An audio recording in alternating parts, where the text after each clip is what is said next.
The first time I ever heard about The Long Good Friday was years ago during a Top Gear rerun, when Helen Mirren was the guest of the day, and right off the bat, Clarkson mentions this. Now everybody talks to you about the Queen, obviously, but you were in The Long Good Friday. Yeah, well. I don't know if anybody would agree with this. It's just the greatest film. Three-quarters of them have never heard of The Long Good Have Friday, you heard Jeremy. of I kept that recommendation in the back of my mind for over a decade, and when Criterion finally released their Blu-ray edition of the film, I knew it was time to check this film off my bucket list. The film centers on London gangster Harold, played by a wonderfully brutal Bob Hoskins, trying to go legit via real estate opportunities in London. However, on the eve of his big deal with American investors, members of his gang start turning up dead with no primary suspect to blame. We soon follow Harold and company as they dive back into the scum and villainy of London gang life, as they try to find out who is responsible for all of this chaos before the investors pull out. The film is a fantastic portrayal of Cockney gangster London, with a script by Barry Keefe, a former journalist who specialized in covering UK crime, and John Mackenzie in the director's chair, who studied under activist directors like Ken Loach. You got a film that feels raw with its characters and location portrayals. While Harold is the main character, you aren't rooting for him per se.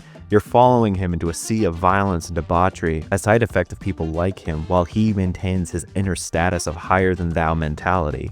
I'm going into partnership with a German organisation. Yeah, the Krauts. They've got ambition, know-how, and they don't lose their bottle. Look at you.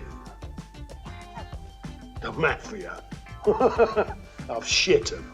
Hoskins plays this character with a wonderful veracity, and when coupled with Dame Helen Mirren playing his wife Victoria, the two are unstoppable. Mirren isn't merely the wife character, she brings a level-headed coolness along with a heartbreaking vulnerability that adds unsuspected layers of depth to the film. Something else to note is that this film is chock full of actors you know and recognize. You've got Bob Hoskins and Dame Helen Mirren and Eddie Constantine, of course, but you've also got P.H. Moriarty, or Hatchet Harry, Paul Freeman, or Belloc, Dara O'Malley, or Patrick Harper, Alan Ford, or Bricktop, a baby-faced Pierce Brosnan, and a blink and you'll miss him tiny child Dexter Fletcher. And there's still more to mention, so seeing this cast helps one understand why this movie is so well liked in UK film circles. The film's creation itself is also full of great historical notes. The production company Handmade Films was started by Beatles member George Harrison. After providing the lifeline funding for Monty Python's Life of Brian, Harrison was fully committed to getting into filmmaking, and The Long Good Friday was the first film distributed by Handmade Films. I want to read this quote by business partner Dennis O'Brien about what made Handmade Films so special to them. Quote, "The important thing is to make films that are intrinsically British and stay with the strong roots here.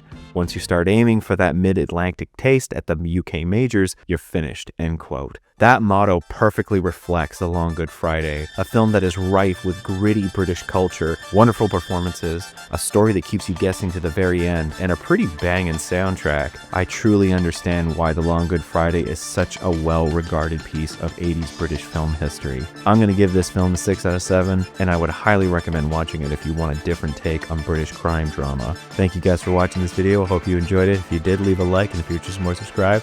Until then, see you guys next time.